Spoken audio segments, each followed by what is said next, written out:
anymore? Is that what you said? Yeah.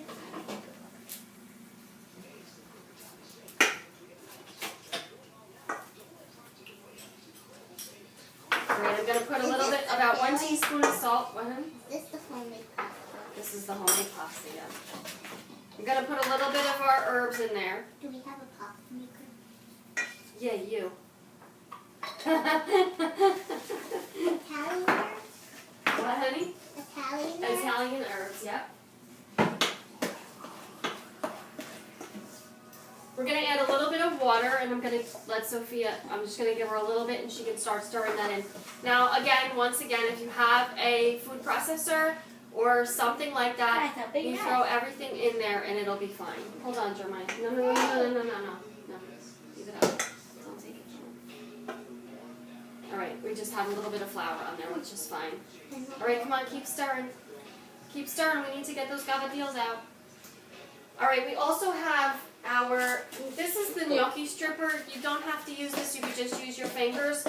And I'm going to show you how you pull the pasta towards you and just make it like a little cut almost. Can I use the gnocchi? Can you finish this first, please? Thank you. So the gnocchi stripper is to make more than just gnocchi, but it gives it that line and that ridge in it. And it also gives you something to roll it on that you can kind of pull away and move. I'm going to give her a little bit more water. Can I use my hand? So not yet. About a half a cup of water so far. Here, let me do it. Let mommy do it. Yep, I just want to get the dough together. When you're mixing it by hand, it takes a little bit longer than it does if you're mixing it with the food processor. So you want to get moving on it, because you don't want your Mother's Day dinner to take 3 hours and then everybody's starving. All right, so we have a little bit too much water. We're going to add some more flour. About another half a cup. Now the ricotta is also wet, so you have to account for that. So we've got a nice dough forming here. What, honey? Yeah. All right, so we're going to need a little bit more flour to flour everything up. You want to make sure your dough is just a little bit tacky, not too sticky, and then we're going to actually roll it out on here. Sophia, I'll let you do that now. You want to put some flour in your hands? Usually she doesn't like to get messy. Don't do that. I do like it. No, you always say you do the flour. I don't want to do it. Not yet. First we have to roll the dough out. Alright, so as you can see, the dough is a little bit sticky. Not too much, and by her rolling it around in this flour, she's going to... Don't put too much. You don't want too much. You can't put too much on. All right, roll it around a little bit. There you go. All right, so when we're doing the gnocchi, you want to just roll it gently. We're going to take away, we don't need any more water, so about half a cup was enough. You need to just keep mixing it until it's all blended together. A little bit sticky, but not too much, because you're going to be rolling it out on a floured surface. All right, Sophie, thank you. All right, so now what we're going to do is we're going to just kind of roll out into a log. I'm going to just pull some of the flour my way. All right, now just cut it into 4 pieces.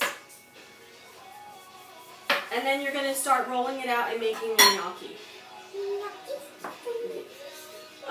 I just said gnocchi. We're making gabardine. Stop saying gnocchi stripper because you got me going. Alright, so we have our 4 pieces here. We're going to do one first. You're going to do a rope. Hold on, Sophia. Let me show first, and then you can do it, alright? Jeremiah, please. Alright. Can you get the bread out of the oven, please? Alright, it has to be cut into slices for bruschetta. For our appetizer for Mother's Day dinner, we're making bruschetta. Now, I know what you're thinking. It's easy, simple, but we love it. And it's one of our favorite things, especially in the summer, when you have delicious tomatoes from Jersey. Now, when you're making the gabardine and you're making the complicated somewhat of an entree, you want to do something easy for your appetizer and a little something easy for your dessert, because you don't want to be like so exhausted you don't even have energy to eat the food that you made.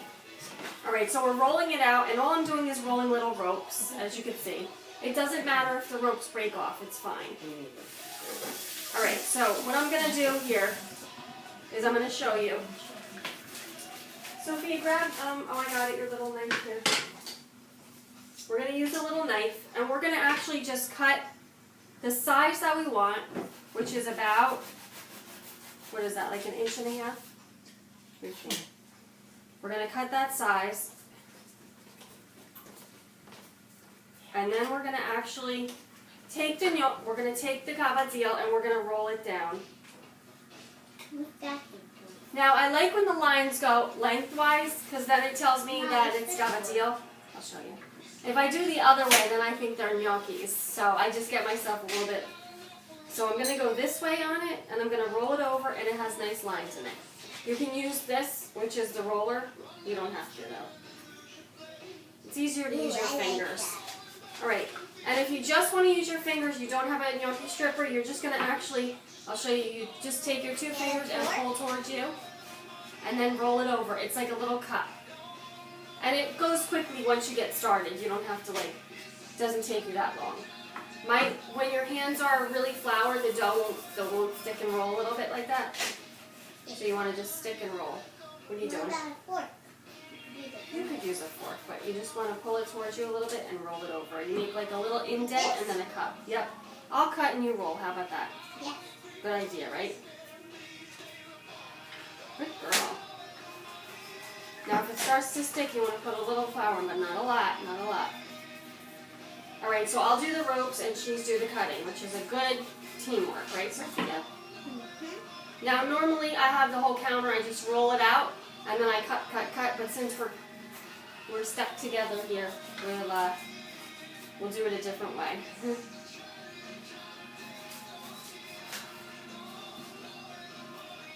These are a little too thick, so I'm going to actually roll it out and cut it again. You want them to be about the same because you want them to cook. You want them to cook at the same time. Alright, so Sophie got all these to do, honey, too, okay? We're going to actually put these on a tray and let them dry. You can actually do them a few days before, put them in the freezer in a baggie, and then take them out when you're ready. Jeremiah has the water boiling in the back, so we're going to get that all set up. And the water's just salt. I only put olive oil in it because it makes me think that then they won't stick. So that's just my thing, but you don't have to do that. Alright, so she's doing a good job. She's getting these cavadillos rolled out. Look how nice they are. See how we have 4 of these? It's not going to take you long once you get started and you have the room and you can go ahead and go with it. And when you have the little helpers like this, it goes even faster. Right? Water's ready. Okay, we're not ready for that yet. You can just turn it down a little bit, Jeremiah, and leave it. Hey, you roll up on me. Hey. You know, your cavadillo's rolling off on you. I'm going to just cut a piece. It's cavadillo. We said gnocchi because we're using the gnocchi stripper. Jeremiah, can you bring that tray over here and we're going to actually let those dry out a little bit on there? Now sometimes, if you're making gnocchi, you're using the potatoes. When you're making cavadillo, you're using the ricotta. But they are very, very similar. This dough that we're making, you can make almost any pasta with it. You can flavor it to do whatever you want. You can make ravioli dough, you can make regular spaghetti or fettuccine. Hey, You can do anything. So when you're making you're using just the basic char bread box, the flour, and then you're using egg yolks or eggs, it's up to you. And if you can't have eggs, you're going to really have to work in that substitution because it's a little bit difficult. Alright. I did 2 at once. Okay, here we go. I'm giving them to you. Don't go quick. Hmm? Don't go quick. I'm not. Alright, we're going to just put them on the tray here. We're going to put a little bit of flour on there. We don't want them to stick, we just want to dry them out a little bit. Now I like putting them in the freezer so I have them ready, so that I don't have to do all of this work on the same day, because that's a little bit much. But if you have the time and you have the help, you can do it on the same day. And then when you're ready to cook your pasta, you just have them drying on a sheet like this, and you just pop them into that hot water, that boiling water. Jeremiah, why is this top one so dark, honey? Is that live stream up there? Hmm? Is it dark to you guys? Just let me know, because I feel like it's very dark in here. Maybe just because the sun is shining at me. Because it's a beautiful day outside. Alright, so our gavadil are coming up nicely. We might have about 2 pounds. And since we have some already, you want me to do more? Yes, Jeremiah, what are you doing? Why don't you help? waiting for you to do that? No. Not gonna hamster. Why not? Huh? You don't want to get your hands dirty? What's all the fun of it? It's like Play-Doh. Except better, you get to eat it. Jeremiah, it's clay. Imagine it as clay. They do Legos all day long, and of course you don't get your hands dirty with Legos, so. Click on something dark, and then the light will come up. Alright, so for those of you out there watching, we hope you BYON because we're making Bring Mother's your own Day. napkin. Bring your own napkin because we're making Mother's Day dinner. If you missed last week was Mother's Day brunch, go back and watch that if you're doing brunch, but stay here and watch I us if thought we're it was doing eggs dinner. Benedict brunch. I'm supposed to tell them what it was. Yeah. But we did make Eggs Benedict brunch. You have to watch it. Eggs Benedict is so delicious. It's one of our favorite things. I know I say that every time, but we love food, don't we? We love food, Yeah. right? Yep. Alright, so I'm making these about 1.5 inches. You see how I'm cutting them? I'm just making a quick cut with the knife. I'm not doing anything spectacular. I'm just rolling dough and cutting it. Alright, if you're getting stuck with that, let me just clean it out. I wanted the flour in there. You don't want the dough in there, though. You want to clean out your gnocchi stripper if it's getting cluttered. Okay. Butter. Go. Keep going. We gotta keep going. Alright, she's gonna finish this. I think we'll do this one last one and we'll save this for later. Jeremiah, can you wrap those up, please? Because we need to get to our dessert because we're making the berry tart. Now, gluten-free grandma wanted something with, oh no, we're not making berries. We're making, I have the mangoes right here. Mango tart. So she wanted something with fruit and she wanted something tart-ish. We were gonna make cream puffs filled with cream and all that yummy stuff. But we figured, alright, I'm gonna take some, fix those and then you can do it. We've got our gavadil on the tray. We're going to let them dry a little bit. We have some in the freezer that we prepared for the show. And we're going to put them together. Actually, maybe we'll wait. We'll let these dry out a little bit longer. We'll do the gavadil that's in the freezer. Jeremiah, would you take out the gavadil in the freezer? Please. Alright, so I'm going to take butter. I have my Kerrygold Beautiful Irish Butter. It's golden and delicious. I'm going to do about 4 ounces of that. Jeremiah, just leave it there for a second. Let me finish this. Okay. And I'm going to just kind of crumble this up in here. Sophia, you want to get the pastry blender so you can blend this stuff up nice and, Pastry blender? you know, the rocking thing. Jeremiah, put this aside so we can let that dry off. Put it right over there. Show them the gavadil real quick. So this is the tray of gavadil. We're going to let that dry for about 25 to 30 minutes. Just let it sit out. If you want to chill it, you can put it in the fridge or the freezer to chill. We probably don't have any room to do that. So, okay, hold on one second. Let me clean this up. Okay. Don't do too much. Just blend it up until the butter's in there, okay? Alright, so Sophia's blending our honey graham crumbs. Nope. And our almonds and our coconut, and we've got that in there, and we're going to just blend that up a little bit with our Irish butter. We got our Kerrygold. And we have our little pie tins. Yeah. That we're going to use. We're going to do individuals. Now, I love individuals because I like to have my own. Me too. And I also like that it cooks quickly, and you can be ready, have it done, prepared, and just pop it in the oven when you have everybody coming over. All right, Jeremiah, I'm going to need this. Don't do it. Don't. Alright, so I'm going to actually slice the mangoes and get them ready. And I have a pear that I sliced and I have it soaking in water with a little bit of lemon juice so it doesn't go brown. What's the matter? Don't do that. Come on, I need you to blend this up. We need to get this in the oven.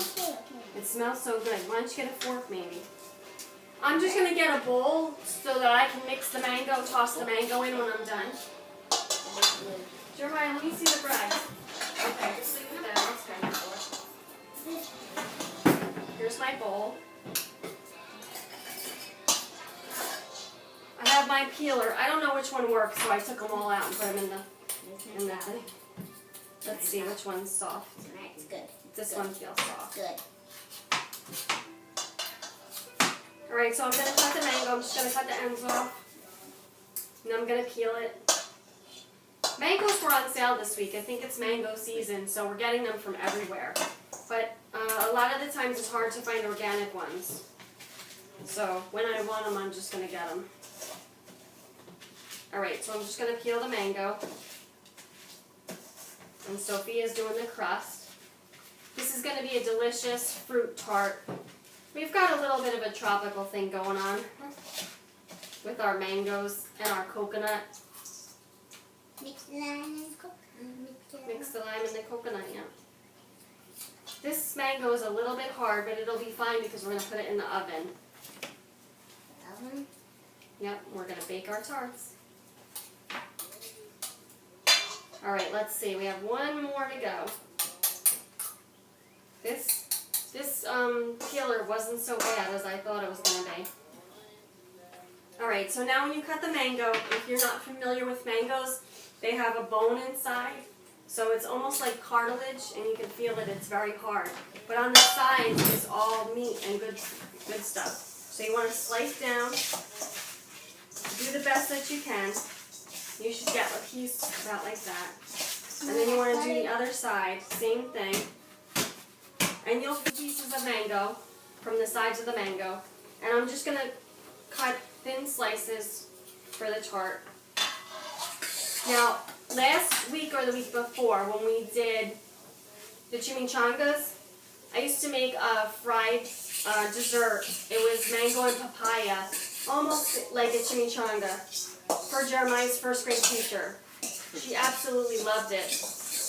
So we brought them into the class one day and we made them for all the kids. And the kids actually liked them and they tried something different, which was good. Jeremiah, don't put your hand where I had a knife in. Alright, so we've got nice thin slices of our mango, you can see that. And if your mango's not so great, don't worry about it because you can either toss it with a little bit of sugar, coconut sugar or raw sugar or whatever it is that you like, or you can just let it go and not have such a sweet, a sweet tart. Yep, very good, honey. That's good mango. Yeah? Mm-hmm. Okay, so we're just doing our I have thin to slices. taste it. You have to taste it again, let me see. Is it good? It's good. Yeah, it's pretty good. Alright, Sophia, you're going to put some of the crust. Oh, you did a great job. Look at how nice she did on this crumble. Beautiful. Now what we're going to do is we're going to, just wait please. We're going to take a portion of that, a tablespoon or so, and we're going to press it into the bottom of this little shell. And you might have a little bit of trouble because of that butter, so you might need to put a little plastic. I actually would like this on the top maybe. And we're just going to actually, oh, I almost forgot. We got to do our ricotta that goes inside. And the sausage that's going to go onto our, Sophia, I'm going to move this over, honey, okay, so you can do the rest. Do they float? We're going to move these over. Yep, you got to turn them, stir them, honey, and don't let them stick. Yep, I'm going to give you the cream. Sophia's going to finish up the fruit tarts, and I'm going to save the bone for her because she likes to chew on it, right? You like to eat that bone? She's like a little puppy with her bone. And I'm going to get started on, Jeremiah, can I have my West Bend? Yeah. I'm going to get started on the sauce that goes with our gavadil, our fresh made, homemade gavadil. And we're going to use a little bit, take that.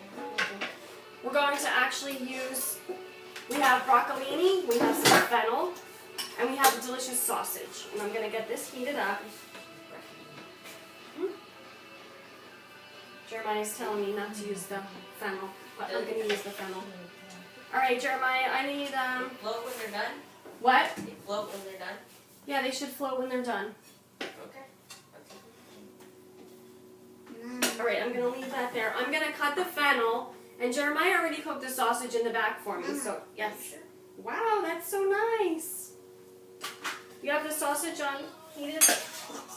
Yeah. Alright, the fennel this week, it really didn't look so great, and I really like to eat this just like it is with a little bit of olive oil and vinegar, salt and pepper. But I'm going to...